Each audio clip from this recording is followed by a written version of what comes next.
Om Shanti. Good morning. आज 22 जून 2026 साकार बापदादार मधुर महावाक्य। बापदादा बोलছেন मीठे मीठे बच्चे। बाबा এসেছেন বাচ্চারা তোমাদের সেবা করতে।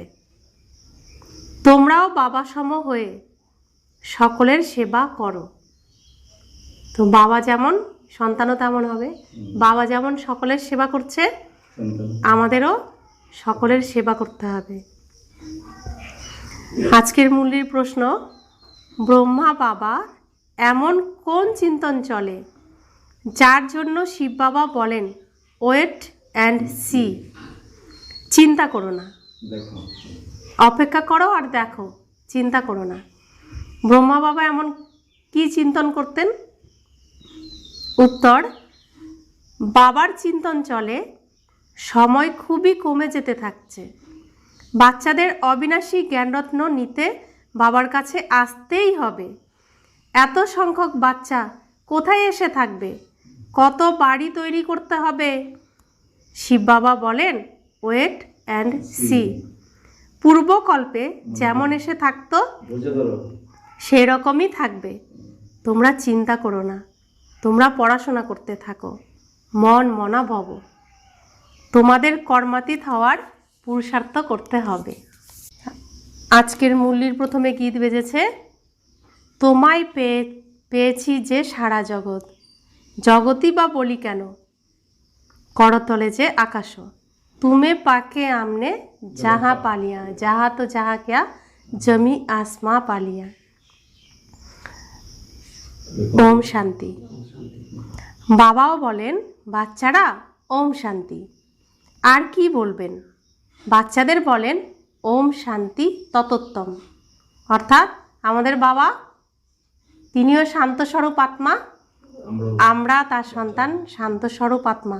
বাবা যেমন আমরাও তেমন। হে বাচ্চারা, তোমরাও হলে শান্তস্বরূপ, তোমরাও হলে মাস্টার পতিত পাবন। এরকম আর কেউ বলতে পারবে না। বলা হয় যেমন কাক তার তেমন বাচ্চা। বাচ্চারা তোমরাও জানো যে যেমন বাবা তেমনই আমরা। কাক তো বাচ্চা কালো হয়, এটা বলছে যেমন কাক তো বাচ্চা কালো হয়, আমার বাবা হচ্ছে বিন্দু, আমরাও যত বিন্দু। আমার বাবা শান্ত স্বরূপ, আমিও শান্ত স্বরূপ। বাবা বলেন আমি হলাম জ্ঞানের সাগর। বাচ্চারা তোমরাও মনে করো আমরা হলাম মাস্টার জ্ঞান সাগর। যদি নদীও হয়, আমরা নদী তিনি সাগর, তবুও আমরা মাস্টার জ্ঞান সাগর। কারণ নদী বয়ে সাগরে যায়, কিন্তু সাগর বয়ে নদীতে আসে না। কিন্তু নদী কি নিয়ে যায়? সমস্ত নোংরা পরিষ্কার করতে করতে যায়, নিয়ে গিয়ে কার কাছে দেয়? সাগরকে দেয়। তো তার থেকে কি হয়ে গেলাম? আমরা মাস্টার হয়ে গেলাম, তাই না? যেহেতু নোংরা পরিষ্কার করছি সেজন্য। তো ভারত রাজার দেশের ভারত রাজার বংশধর যারা প্রত্যেকেই কি মূর্ছা গেছে, বা যাকে বলে মৃত হয়ে গেছে। তো যেখান দিয়ে নদী গেছে সেখান দিয়ে কি হয়েছে? তার ভারত রাজার বংশধররা জীবিত হয়েছে না? কোন নদী গেছে? আমরা জ্ঞান নদী। যেখানে যেখানে যাচ্ছি দেবতারা জীবিত হচ্ছে না? তো কোন রাজার? এই ভারত রাজার, ভারতবাসীরাই তো জীবিত হচ্ছে না? এরই তো গল্প সেটা। তা আমরা এর জন্য বাবা বলছেন যে আমরা মাস্টার জ্ঞান সাগর। সাগরের বাচ্চা কাচ্চাও তো হয়, বড় বড় অনেক নদীও আছে, বড় বড় পুকুর সরোবরও আছে। সেই সব হলো জড়, তোমরা হলে চৈতন্য। সাগর থেকেই নির্গত হও। কোনো বাচ্চা আবার এ কথাটাও বোঝে না, কারণ অনেক কন্যা তো লেখাপড়াও জানে না। বাবা একবার জিজ্ঞাসা করেছিলেন চিনি কিসের থেকে তৈরি হয়, গুড় কিসের থেকে তৈরি হয়? তখন বলেছিল লাল আখ থেকে গুড় হয়, সাদা আখ থেকে চিনি তৈরি হয়। বেচারি তো পড়াশোনা করে না। এখন তোমাদের কত বড় ব্যাপার বোঝানো হয়। তো যেমন বুদ্ধি তেমন বোঝে। আর তোমরাও আমরাও কেমন ভোলা ভালা মাতা, পড়াশোনাও করেনি কখনো, তারা এত উচ্চ জ্ঞান প্রাপ্ত করছে দুনিয়ার তুলনায়। আমরা তো পড়াশোনা জানি না, না? তো সেই তুলনায় কি ভোলা ভালা আমরা পড়াশোনা জানি না, কিন্তু ভগবানের সর্বোচ্চ ঈশ্বরীয় বিশ্ববিদ্যালয়ে আমরা পড়াশোনা করি, যেখানে সবাই চান্স পায় না, না? তো সেই জন্য তাদের জন্য বলছে যে তারা তো বোঝে না, তারা ওইরকমই বলবে। কি বলবে? রাবণের বলা বুলি বলতে থাকবে। লাল আখের থেকে গুড় তৈরি হয়, সাদা আখের থেকে চিনি তৈরি হয়। ওরা যেমন বলে, রাবণ যেমন বলে তেমনই বলতে থাকে। লক্ষ লক্ষ বছর। তো বাবা বলছেন আমাদের কত বড় ব্যাপার বোঝানো হয়। এই সৃষ্টির সমস্ত রহস্য আমাদেরকে বোঝাচ্ছে না ভগবান। বাবা ভগবান শিক্ষক আমাদেরকে পড়াচ্ছেন। তো কত গুজ্জ গুজ্জ রহস্য, কত গুপ্ত গুপ্ত ব্যাপার আমরা এখন বুঝছি। জলের সাগর থেকে জলেরই নদী বের হয়। মানুষের জনসংখ্যাও তো ক্রমশ বাড়তেই থাকছে, তাই জলও অনেক চাই। কত ক্যানেলস, খাল ইত্যাদি তৈরি করতে থাকে। তাই বাচ্চারা, তোমাদের উঠতে বসতে চলতে ফিরতে এই ভাবনা রাখতে হবে যে আমরা এই পতিত দুনিয়াকে পবিত্র বানাই।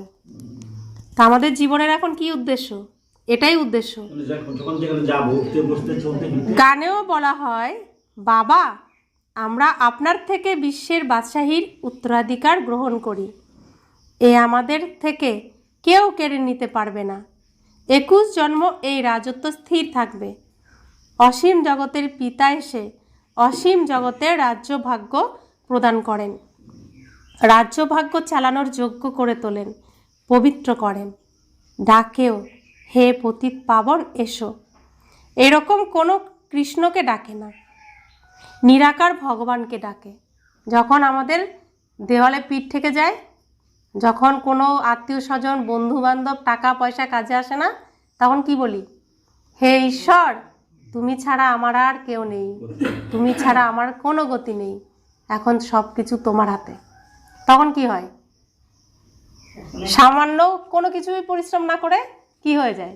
সমস্যার বড় বড় কঠিন কঠিন সমস্যারও সমাধান হয়ে যায়। তখন কোনো দেহের কার কোনো মুখ মনে আসে? শূন্য। তো ভগবান, তার তো রূপ নেই, মানে রূপ চিত্র নেই, তো সেজন্য শূন্য। তো বাবা বলছেন যখন বলে হে পতিত পাবন, তখন শ্রীকৃষ্ণ বুদ্ধিতে স্মরণ হয় না, পরমাত্মাকে স্মরণ হয়। বাবা এসে প্রতিটি কথা বোঝান। এখন মিলিয়ে দেখতে হবে, আমি যখন হে ভগবান বলি কার কথা মনে আসে, কোন মুখটা মনে আসে? বাবা তো সব জানেন। বাচ্চারা, তোমরা এখন সম্মুখে বসে আছো। এটা বোঝার জন্য সব থেকে ভালো উপায় হলো, ভয় পেয়ে গেলে ও বাবা গো বলি, তো তখন কারোর মুখ মনে আসে? ব্যথা পেলে তখন বলি ও মা গো মা, ও বাবা গো, তখন কারো বাবাটাই আসে। ও বাবা, ভয় পেলেও ও বাবা, সব কিছুতে ও বাবা। কাকে ডাকি? কাকে ডাকি? ও বাবা বলে ডাকি, যে কাকে ডাকি? তখন লৌকিক পিতার মুখ মনে আসে না, কোনো দেবী দেবতার মুখ মনে আসে না। কাকে ডাকি? আমার নিজের বাবা পরমাত্মাকে ডাকি। এগুলো নিজে মেলাতে হবে। তো প্রত্যেকটি কথাই বাবা বোঝাচ্ছেন, বাচ্চারা তোমরা এখন সম্মুখে বসে আছো। আমরা এখন কার সামনে বসে আছি? স্বয়ং ভগবান বাবা। আর কে আছে সাথে?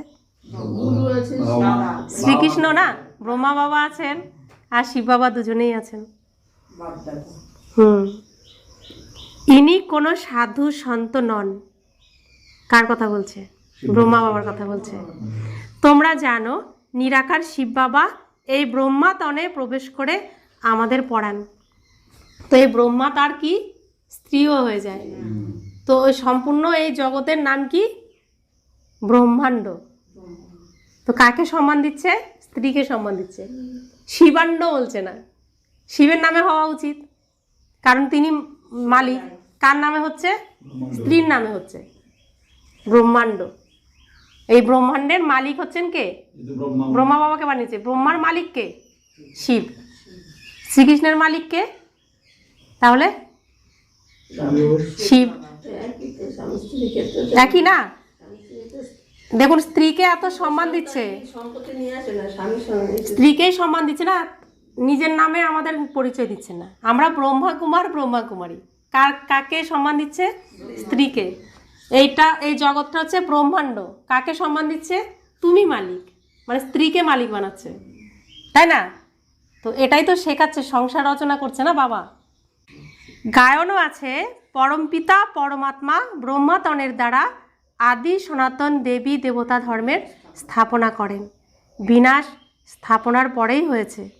এর থেকে প্রমাণিত হয় যে পুরানো দুনিয়াতে তিনি আসেন। ব্রহ্মার দ্বারা স্থাপনা নতুন দুনিয়ার, শঙ্করের দ্বারা অনেক ধর্মের বিনাশ করান। সত্যযুগে এক ধর্ম ছিল, এখন তো অনেক ধর্ম আছে। এক ধর্মের দেবী দেবতাদের নিদর্শন হলো চক্র ইত্যাদি। তো লক্ষ্মীনারায়ণকে বলা হয় বিশ্বের মালিক।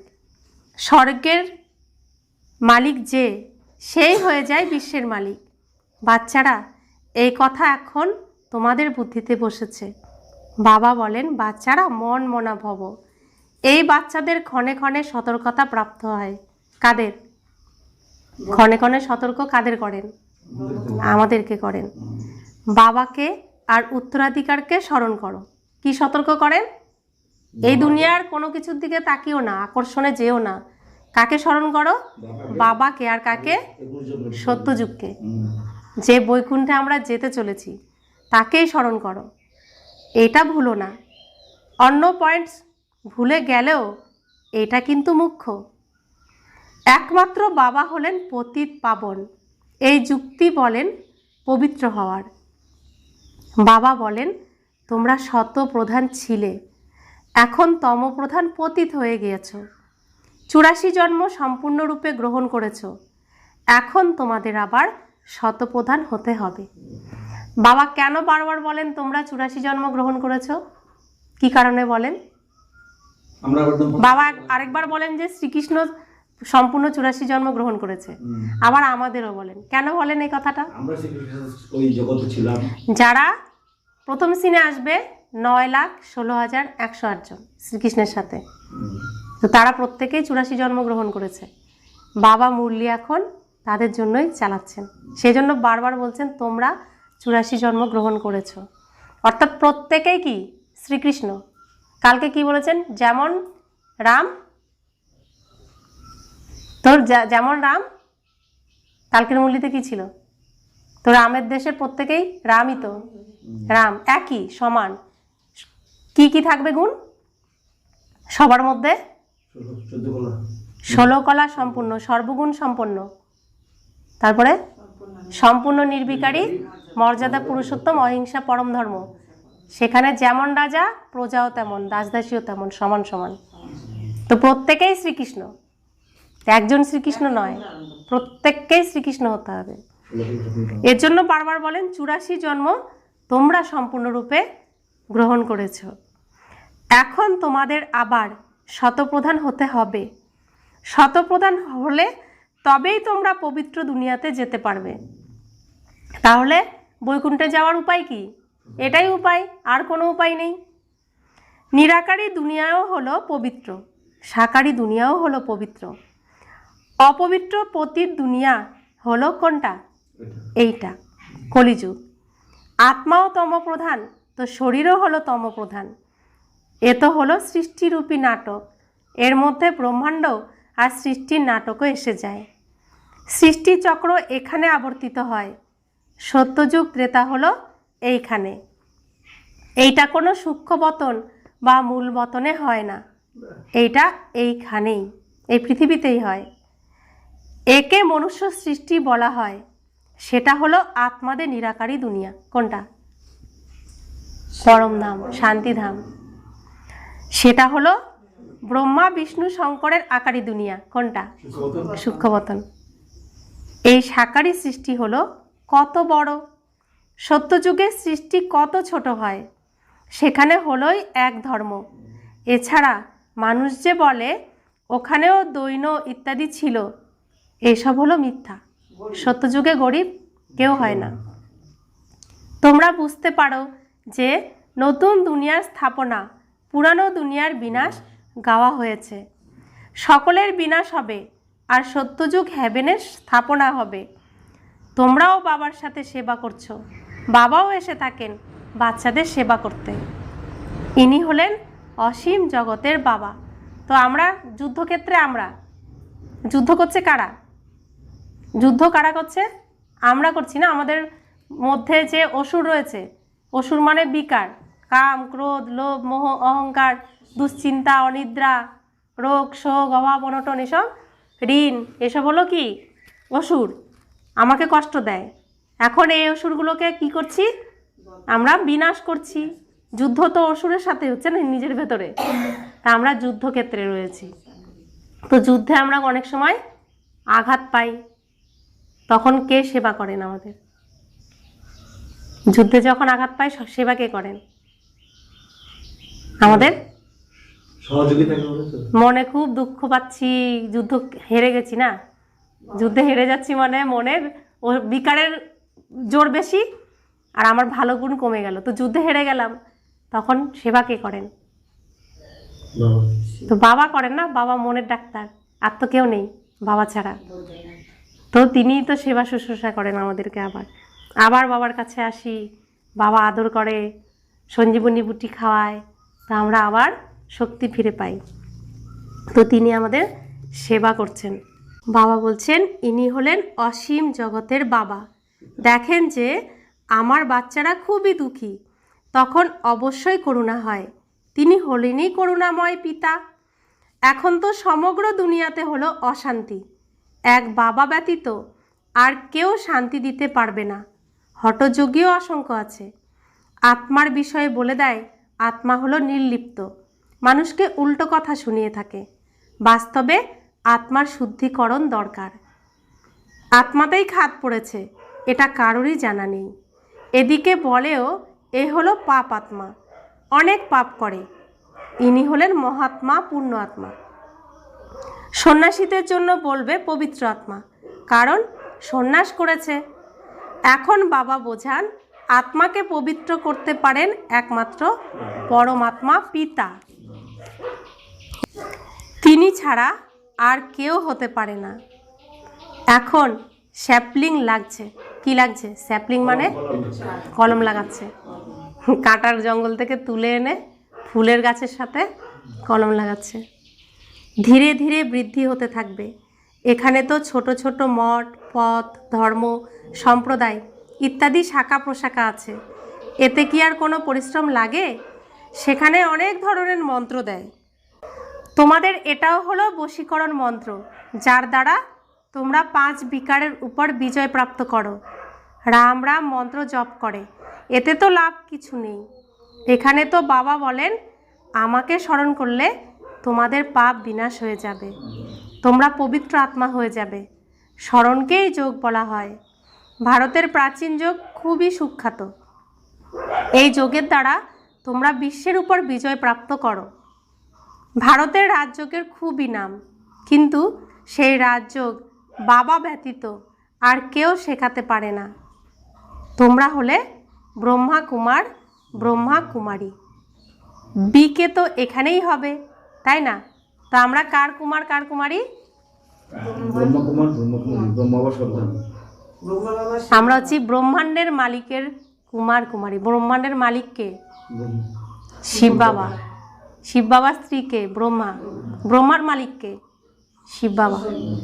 তো ব্রহ্মার নামে পরিচয় দিয়েছে, কিন্তু ব্রহ্মাণ্ডের মালিক হলেন পরমপিতা পরমাত্মা শিব বাবা।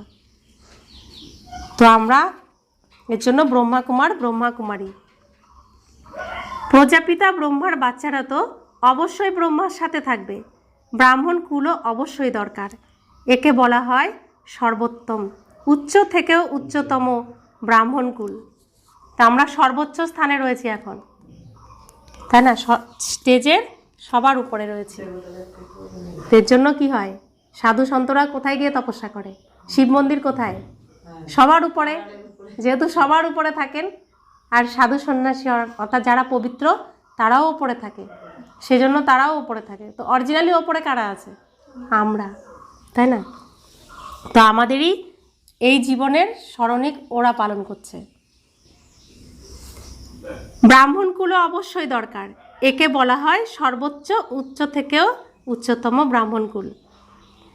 এখন তোমরা হলে ব্রাহ্মণ, এর পরিবর্তিত হবে। এখন আমরা ব্রাহ্মণ, ব্রাহ্মণের পরে কি হব? দেবতা হব। ডিগবাজি খাই যে না, শূদ্র থেকে ব্রাহ্মণ হয়েছ, এরপর দেবতা, আবার কি হব? দেবতা, ক্ষত্রিয়, আবার বৈশ্য, আবার শূদ্র, আবার ব্রাহ্মণ। তাই এখন বাবা বোঝান, হে মিষ্টি মিষ্টি বাচ্চারা, খুবই স্বল্প কথা, খুবই স্বল্প কথা, বাবার স্মরণে থাকো। একটুখানি কথাই বলছেন, হে মিষ্টি মিষ্টি বাচ্চারা, আমার স্মরণে থাকো। এটাও তো বুদ্ধিতে আছে যে বাবা আমাদের 84 জন্মের রহস্য বলছেন। 84 লক্ষ অথবা 84 জন্মের হিসাব তো চাই। তো শাস্ত্রে বলেছে 84 লক্ষ জন্ম পার হয়ে আমরা শ্রেষ্ঠ মানব জন্ম পেয়েছি, তার হিসাব তো দিতে হবে। তাহলে বাবা বলছেন তোমরা 84 জন্ম গ্রহণ করেছো, তো বাবা আমাদেরকে পরিষ্কার করে 84 জন্মের হিসাব দিয়ে দিচ্ছেন। তাহলে 84 লক্ষ যোনি পার করে যে এসেছি, তার হিসাব দাও, দিতে পারবে না। এর অর্থ কি? 84 লক্ষ যোনি পার করে এসেছি, এর মানে কি? আমরা এই মানব শরীরের থেকে এই কলিযুগে 84 লক্ষ যে পশু পাখি আছে, এদের মতো আচরণ করে আমরা এখানে এসেছি। এখন পৃথিবীতে কোন পশুর আচরণ চলছে? কোন পশুর আচরণ চলছে? বাঘ আর সিংহের আচরণ। কি করছে? সবাই অশুদ্ধ খাবার, যা বাঘ খায়, সিংহ খায়, খাচ্ছে আর গর্জন করছে যে আমিই রাজা, আমিই রাজা। আমি ধমকে দিলাম, জোরে কথা বললাম, তাহলে আমার কথা শুনতে হবে, আমিই রাজা। তো কোন আচরণ করছে? সিংহের আচরণ করছে না, মশার আচরণও করে, পিঁপড়ের আচরণও করে, সব রকম আচরণই করে মানুষ। এর জন্য বলে 84 লক্ষ যোনি পার করে এখন আমরা তো আর আমরা আচরণ করি পশুর মতো, সেজন্য বলে। এখন আমরা কি হয়ে গেছি? এসে গরু হয়ে গেছি, গরুর পরে আমরা ব্রাহ্মণ হয়েছি, জ্ঞান ঘাস খাচ্ছি না। আর রাখালকে ব্রহ্মা বাবা, এর জন্য দেখানো হচ্ছে শ্রীকৃষ্ণ রাখাল, গরু চড়াচ্ছে, তা আমরা হচ্ছি গরু, তাই না? তো তারপরে আমরা কি হলাম? গরুর থেকে মানুষ হলাম, মানুষ থেকে ব্রাহ্মণ হলাম, ব্রাহ্মণ থেকে এবার দেবতা হব, তাই না? মিলছে? তো 84 জন্মের হিসাব বাবা দিচ্ছেন, যা কারোর জানা নেই। 84 লক্ষের তো হিসাব কেউ বলতে পারে না। মানুষ 84 জন্মের চক্র আবর্তন করে, আত্মারা উপর থেকে আসে পার্ট প্লে করতে। সত্যযুগ থেকে শুরু করে কলিযুগের শেষ পর্যন্ত আসতেই থাকে। প্রত্যেকে নিজের নিজের পার্ট প্লে করতে থাকে, এই কথা মানুষ মাত্রই জানে না, একমাত্র বাবা জানতে পারেন। মানুষকে কখনো পরমপিতা, গডফাদার বলা যায় না। গডফাদার বললে আবার নিরাকার শিবের দিকে বুদ্ধি যায়। জীব আত্মার বাবা তো থাকবে, শরীরের তো বাবা থাকবে। আত্মা এক শরীর ত্যাগ করে দ্বিতীয় শরীর গ্রহণ করে। নিরাকার বাবার নাম হলো শিব, তোমাদেরও হলো একটি নাম, আত্মা। আবার শরীরের আলাদা আলাদা নাম হয়। পরমপিতা পরমাত্মাও শরীরে এসে জ্ঞান শোনায়। তো শরীর হলো কি? গাড়ি, গাড়ির তো কোম্পানি থাকবে। শরীর যদি বস্ত্র হয়, বস্ত্রেরও কোম্পানি থাকবে, তাই আলাদা আলাদা কোম্পানির নাম পড়ে। কিন্তু যে পড়ে আছে এই শরীররূপী বস্ত্র, যে এই শরীরের ড্রাইভার, তার নাম একটাই। কি নাম? আত্মা। তো পরমপিতা পরমাত্মাও এই পৃথিবীতে আসলে তাকে এই গাড়িতে প্রবেশ করতে হবে, বা শরীররূপী বস্ত্র তাকেও পরতে হবে। শরীর ব্যতীত কি আর শোনাবে? শরীর ছাড়া তো শোনাতে পারবে না। তাই বাবা বসে বোঝান যে এনার তো নিজের নাম আছে, আমার শরীরের কোনো নাম নেই, আমি পুনর্জন্মে আসি না। কার শরীরের নাম আছে? ব্রহ্মা বাবার শরীরের। শিব বাবার শরীরও নেই, নামও নেই। আমি এনার মধ্যে প্রবেশ করি, ইনিও জানতে পারেন না। কোনো তিথি তারিখ নেই। হ্যাঁ, আমি কল্পের শেষে অর্থাৎ রাত্রে আসি। এখন রাত হলো না, কলিযুগ রাত। এটা হলো পতিতাদের দুনিয়া। আমি আসি পবিত্র দুনিয়া, অর্থাৎ দিন তৈরি করতে। এটাও জানে না যে বাবা কখন প্রবেশ করলো। হ্যাঁ, বিনাশ সাক্ষাৎকার হয়েছিল। অনেক ধ্যানে যেতেন, সেটার কোনো তিথি তারিখ বেলা বের করা যাবে না। শ্রীকৃষ্ণকেও পূজা করতেন, তার রাত্রিকে জন্ম দেখানো হয়। কোন সময় কত মিনিট ইত্যাদি সমস্ত বের হয়েছে। শ্রীকৃষ্ণের জন্মের সময়, তিথি সমস্ত কিছু বের হয়েছে। তো বাবা বলছেন, বাবা বলেন আমি তো হলামই নিরাকার। তো শ্রীকৃষ্ণের জন্ম রাত্রে দেখানো হয়েছে কেন? তিথি সময় কখন দেখানো হয়? শ্রীকৃষ্ণ জন্মাষ্টমী কোন সময় পালন করা হয়? 12টা AM, 12টার সময়। কেন? শ্রীকৃষ্ণ কি 12টার সময় জন্মগ্রহণ করেছে? এবার এখানে বোঝার বিষয়। তাহলে কার জন্ম হয়েছে রাত 12টার সময়? শিব বাবা প্রবেশ করেছেন রাতে, আর রাতে প্রবেশ করার সাথে সাথেই দিনের সূত্রপাত হয়ে গেছে, অর্থাৎ শ্রীকৃষ্ণের জন্ম হয়ে গেছে। কোন শ্রীকৃষ্ণের জন্ম হয়েছে? শরীরধারী নাকি আত্মার? বাবা বলেন আমি তো হলামই নিরাকার। যেমন আর মানুষ জন্ম নেয়, সেরকম আমার কি আর জন্ম হয়? শিব বাবার জন্ম অন্যদের মতো? আমার তো হলো দিব্য অলৌকিক জন্ম। নিজেই নিজেকে সৃষ্টি করেন, তাকে কেউ সৃষ্টি করে না। আমি এনার মধ্যে প্রবেশ করি, আবার চলে যাই। সারাদিন কি আর ষাঁড়ের উপর আরোহী হই? আমাকে যখনই বাচ্চারা স্মরণ করে আমি হাজির হই। যখন যেই স্থানে যেইভাবে আমরা স্মরণ করব, বাবা হাজির হবে। বাবা বাধ্য হাজির হতে। এই সময় বাবা এসে বাচ্চাদের সাথে মিলিত হন, গুড মর্নিং করেন। এইবার বলো, আমাদের জীবনে আর কোনো সমস্যা থাকবে? যে কোনো মুহূর্তে কাকে স্মরণ করব? তাহলে সমস্যা থাকবে? আমরা করি না বলে থাকে। আমরা নিজেরা আমার সমস্যা, আমি করি বলে বাবা কিছু করতে পারেন না। সব কিছু কার? বাবার। তো সমস্যা কার? বাবার। সমাধান করবে কে? বাবা। তাহলে সমস্যা কারো জীবনে থাকবে? মানুষ যেমন একে অপরের সাথে মিলিত হয়, রাম রাম বা নমস্তে বলে, কেউ রাধে রাধে বলে, কেউ হরে কৃষ্ণ বলে, আমরা ওম শান্তি বলি। এটা তো রুহানি অসীম জগতের বাবা বোঝান।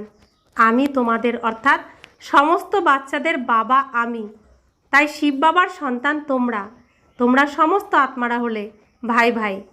এই কথাই খুশির পাড়া উপরে ওঠা উচিত।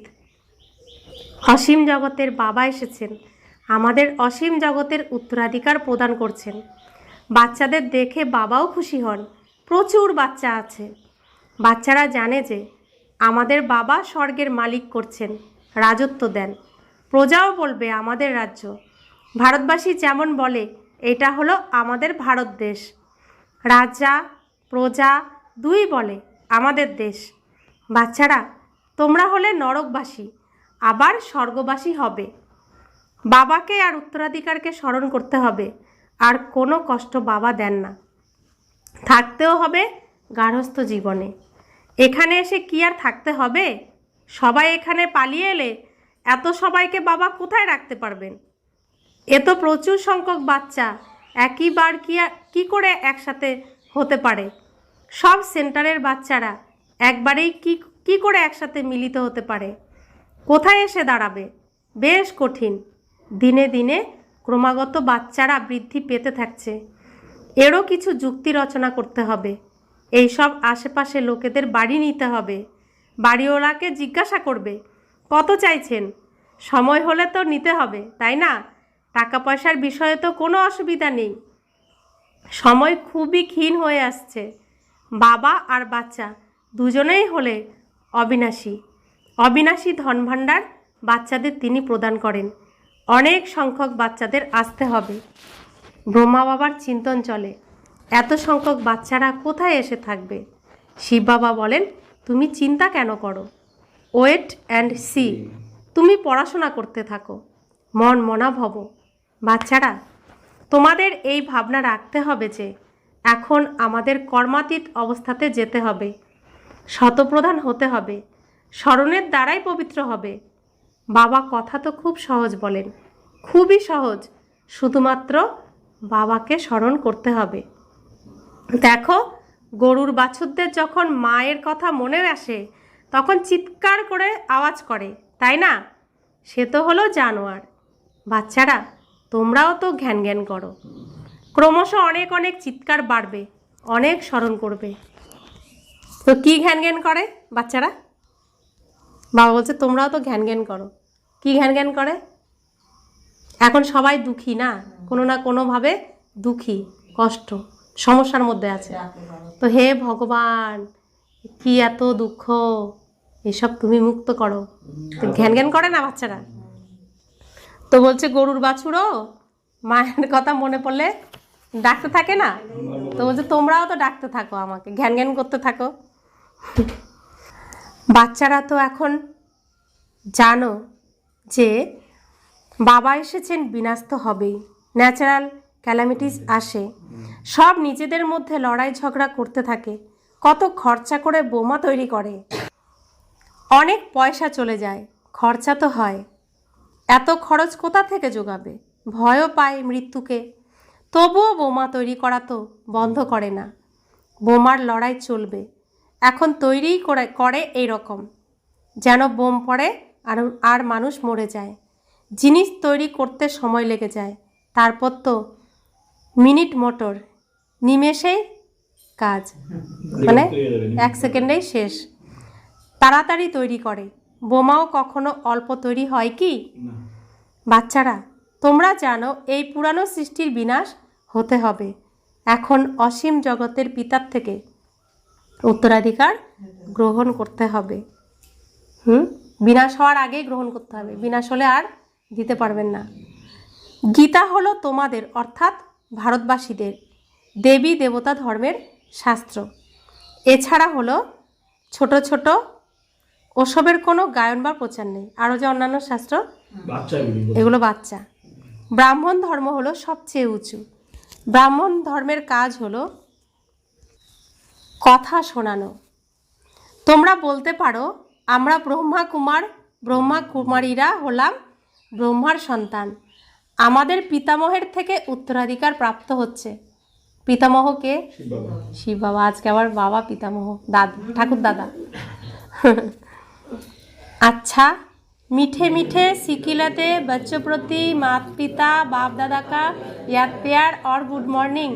रूहानी बाप की रूहानी बच्चों को नमस्ते। हम रूहानी बच्चों की रूहानी माता पिता बाप दादा को याद प्यार, गुड मॉर्निंग और नमस्ते नमस्ते नमस्ते। शुक्रिया बाबा, शुक्रिया बाबा, शुक्रिया। धारणार जन्य मुख्य सार। प्रथम धारणा, ड्रामार सब रहस्यके जेनेও কোনো ব্যাপারে চিন্তা করতে নেই, পড়াশোনা করে যেতে হবে। মনমনা ভব হয়ে নিজের মন বাবার প্রতি মনোনিবেশ করে কর্মাতীত হওয়ার দিকে মনোযোগ দিতে হবে, নিজেকে শতপ্রধান করে তুলতে হবে। কর্মাতীত মানে কি? দ্বিতীয় ধারণা, আমরা আত্মারা হলাম শিব বাবার সন্তান। নিজেদের মধ্যে কি সম্পর্ক আমাদের? ভাই ভাই। শিব বাবার থেকে উত্তরাধিকার গ্রহণ করছি, এই খুশিতে থাকতে হবে। বরদান, অন্তর স্বরূপে স্থিত থেকে নিজের বা বাবার গুপ্ত রূপকে প্রত্যক্ষকারী সত্যিকারের স্নেহী ভব। যে বাচ্চারা সদা অন্তরের স্থিতিতে অথবা অন্তর স্বরূপে স্থিত থেকে অন্তর্মুখী থাকে, তারা কখনো কোনো কথাতে লিপ্ত হতে পারে না। পুরানো দুনিয়া, সম্বন্ধ, সম্পত্তি, পদার্থ যা কিছু অল্পকাল আর দেখানোর জন্য আছে, সেগুলি থেকে ধোঁকা খায় না। অন্তরস্বরূপে স্থির থাকার কারণে নিজের মধ্যে যে শক্তি স্বরূপগুলি গুপ্ত ছিল সেগুলি প্রত্যক্ষ হয়ে যায়, আর এই স্বরূপের দ্বারা বাবার প্রত্যক্ষতা হয়। তো এইরকম শ্রেষ্ঠ কর্তব্য করা আত্মাই সত্যিকারের স্নেহী হয়। স্লোগান, নিশ্চয় আর জন্মসিদ্ধ অধিকারের নেশাতে থাকো, তাহলে হয়রান হবে না, পরিশান হবে না। কি থাকবে? নিশ্চয় আর জন্মসিদ্ধ অধিকার। কি? বাবার প্রতি নিশ্চয় আর জন্মসিদ্ধ অধিকার কি? বিজয়। সফলতা আমার জন্মসিদ্ধ অধিকার। এখনো সময় আছে, সফল হওয়ার এখনো সময় আছে। তো যার যেটা ভুল ত্রুটি হয়েছে সংশোধন করার এখনো সুযোগ আছে, তো করে নিতে হবে এখন। অব্যক্ত ইশারা। সদা হাসি খুশি থাকার জন্য নিজের নেচারকে সরল বানাও, সহনশীল হও। স্বচ্ছতাও হলো সরলতার লক্ষণ। যতটা সরলতা ততই স্বচ্ছতা হবে। এই জন্য সবাইকে নিজের প্রতি আকর্ষিত করবে। সত্যতা আর স্বচ্ছতাও তখন হবে যখন নিজের স্বভাবকে সরল বানাবে। সরল স্বভাবই বহুরূপীও হতে পারে। এরকম সরল স্বভাবই সদা হাসি খুশি থাকে আর সবাইকে আকর্ষিত করতে থাকে। তো কেমন সরল স্বভাব হতে হবে? হাসি খুশি। কেমন সরল স্বভাব হতে হবে? পরিষ্কার জল কেউ দেখেছে? পরিষ্কার জল, তো পরিষ্কার জলের নিচে কি থাকে দেখা যায় না? পরিষ্কার পুরোটাই একই থাকে, কোনো পরিবর্তন থাকে না। তো মন যা ভাববে, মুখ তা বলবে, কর্ম তা হবে। এক থাকতে হবে পরিষ্কার জলের মতো, সেটা হচ্ছে সরল। স্বচ্ছতা। আমি সরল দেখালাম অথচ ভেতরে অন্যরকম, মন একরকম বলছে, মুখ একরকম বলছে, কর্ম আর একরকম, এটা সরলতা নয়, এটা ছলনা। তো পরিষ্কার জলের মতন সরল হতে হবে, হালকা হতে হবে, তবেই কি হবে? সব কিছু সরল হবে আমাদেরও, তাই না? তো বাবার যজ্ঞেরও তাড়াতাড়ি ফল, রেজাল্ট বেরিয়ে আসবে। যজ্ঞ থেকে দেবতারা তাড়াতাড়ি বেরোবে না? তো এখানে এখনও তো অনেকে আছে দেবতা, যারা এখনও পৌঁছাতে পারিনি, দেবতা হওয়ার এই প্রসেসিংয়ে আসতে পারিনি এখনও। এগুলো কাদের কর্তব্য? তাদেরকে জাগানো। আমরা গঙ্গা না, তো সেই দেবতাদের কি করতে হবে? আমাদের পুনর্জীবিত করতে হবে। এটাই আমাদের এখন শ্রেষ্ঠ কর্তব্য, শ্রেষ্ঠ কর্ম। তবে আমরা যাব শ্রেষ্ঠ স্থানে, তাই না? তো এটাই আমাদের এখন সেবা। এই জীবনটাই হলো সেবার জীবন। এই জীবনে যা করব তা কার উদ্দেশ্যে করব? জগতের কল্যাণের উদ্দেশ্যে করব। একজন দুজনের কল্যাণ নয়, সকলের কল্যাণের উদ্দেশ্যে। ওম শান্তি।